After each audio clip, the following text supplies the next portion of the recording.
Ahoj, volám sa Peter Makovíny a som jedným z učiteľov na biblickej škole tu v Dánsku, v krásnom mestečku pri fjorde s názvom Mariager. Ahojte, volám sa Aťka.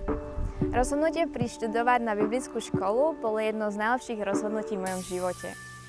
Práve toto rozhodnutie mi prinieslo nové skúsenosti, vedomosti, priateľstva, prehlbilo prístup k životu a hlavne cez všetky skúšky a často neľahké boje som sa ešte viac zamilovala do Pána Boha a uvedomila si jeho obrovskú milosť.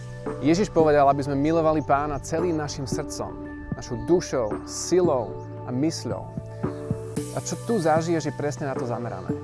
Spolu so študentami z rôznych krajín sveta sa môžeš prísť študovať Bibliu na pol roka, rok, 2, alebo aj počas 3 rokov vyštudovať bakalára teológie.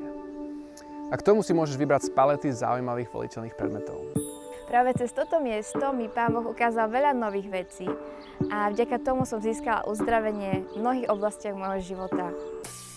Sťahovanie do zahraničia je častokrát náročný proces, no práve to ma naučilo novým spôsobom a ukázalo mi to, kto vlastne som. Každého študenta sprevádza jeden z učiteľov, s ktorým sa stretáva aspoň raz za mesiac. A tu je tvoj charakter, tvoja viera a tvoj život centrom rozhovorov. Navyše si počas roka môžeš vybrať z rôznych misijných a študijných ciest v Európe, ale aj pomimo, ako napríklad Amerika, Tanzánia alebo Jordánsko.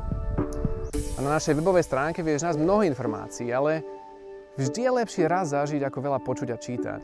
A preto máš možnosť nás navštíviť jeden týždeň úplne zadarmo, vtedy, kedy to tebe najviac vyhovuje a vidieť všetko na vlastné oči. Budem sa na teba tešiť.